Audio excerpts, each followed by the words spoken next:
manage in groups. In 1986, he placed an ad in his local paper which would give him his big chance. I always had what it takes, and I knew I could do the job. And obviously a lot of bands, I saw a lot of bands, and people did ask me to manage them, and I refused a lot. Well, I did, I refused everyone. I could have given Gareth a piece of wood and said, compare the merits of this piece of wood to this album, and he would have said, I can't tell the difference. A lot of the so-called Manchester music scene, this probably includes Tony Wilson, Howard Jones, they didn't know about my background.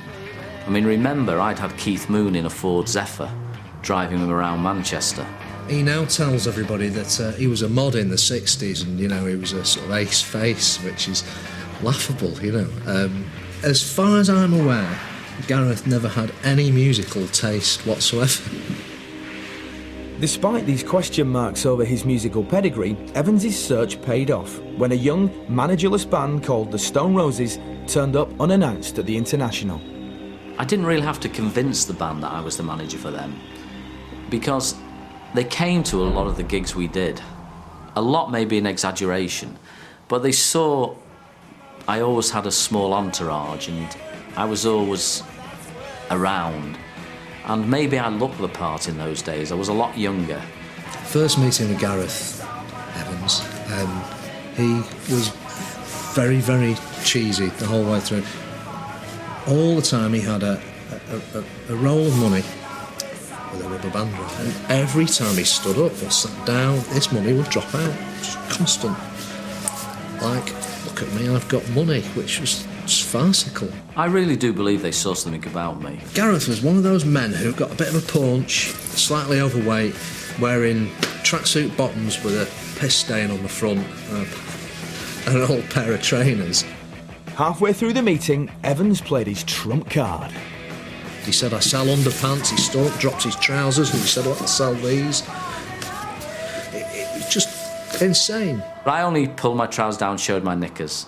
It went no further. Swayed by Evans' sophisticated selling technique, the band sat down to discuss a contract. It was a parental guardianship agreement rather than a music business management agreement, which gave him all sorts of rights over all of us, you know. Crucially, the contract gave Evans and his business partner a hefty third of the band's earnings for a staggering 10 years. I think you have to have 10 years with a band if you're serious about it. You know, what is this 1 year and 2 years and 3 years? You know, it's a load of nonsense. Someone who's seen more than his fair share of management contracts is music lawyer James Ware. Looking at a management contract which contains a commission of 33.33% on gross revenue, that's before you've taken any expenses, and a 10-year term, we're looking at a contract that's not only extortionate, it's outrageous. So outrageous that Andy Cousins refused to sign.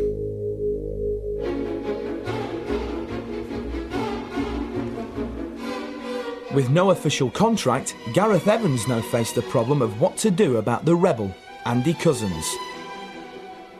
I wasn't keen to get Andy out. I never thought of it until John Squire told me he didn't like writing with Andy in a low voice. And he said to me he had to go, but he didn't know how to do it, so I did it. Evans' method was simple but effective, to drive a wedge between Cousins and the rest of the band, in particular singer Ian Brown and lead guitarist John Squire. They were doing most of the songs at that point. Andy Cousins was doing some, but I straight away thought McCartney and Lennon, Squire and Brown.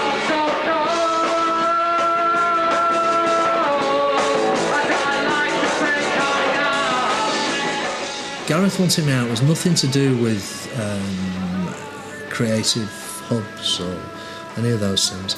It was purely a control aspect from his point of view. Andy didn't have any talent. Andy was an old-style rocker, and that wasn't the way they were going.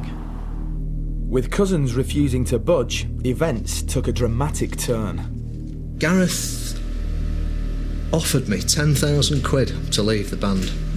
I should have taken it because he was desperate to get rid of me.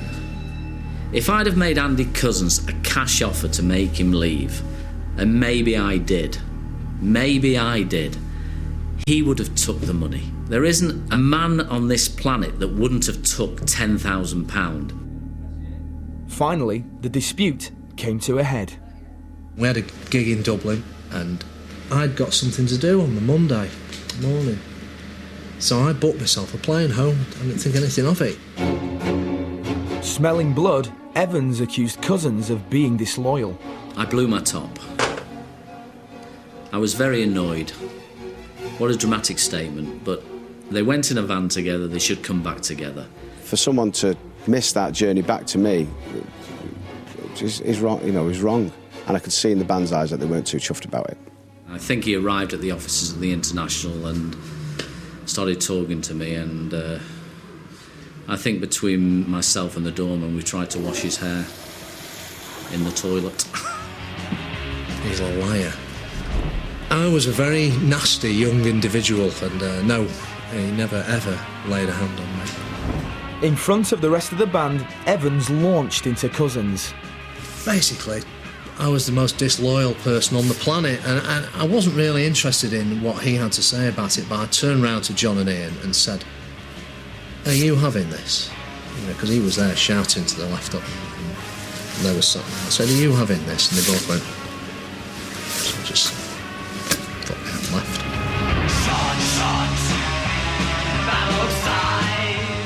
With Cousins out of the way, Evans at last got his contract.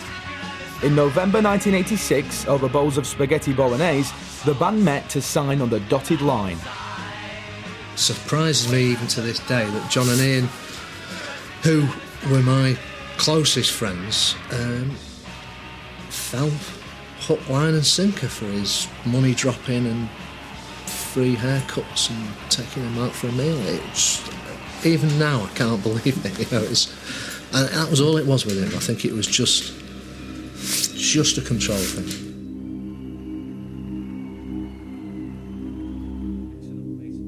Despite his victory, Evans couldn't afford to sit back. It was now time to deliver. Above all, he realised that he had to find the Stone Roses a new record deal, but his eventual choice of label would leave everyone scratching their heads. They'd been hiked all around the record industry, played to every label.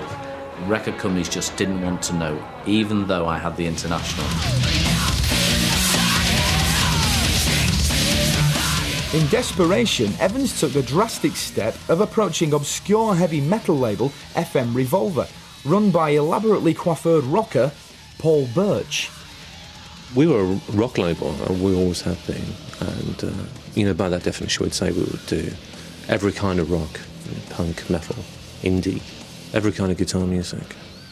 I knew they weren't the right label because Paul Birch had leopard skin trousers on, hair down to his waist, and was smoking some sort of funny cigarette. We met Gareth and he came across as a really, really nice bloke. With FM Revolver chomping at the bit, Evans's only problem was getting the band to agree to the deal. I couldn't get them in the office. John Squire walked in and made an excuse to leave the office, and he was outside on the lawn in hysterics. I think Paul Birch had a hairnet on with leopard skin trousers that day, but Ian Brown knew they needed a single. The band eventually signed and soon found themselves in the studio to record a song that would change the way people viewed the Stone Roses once and for all.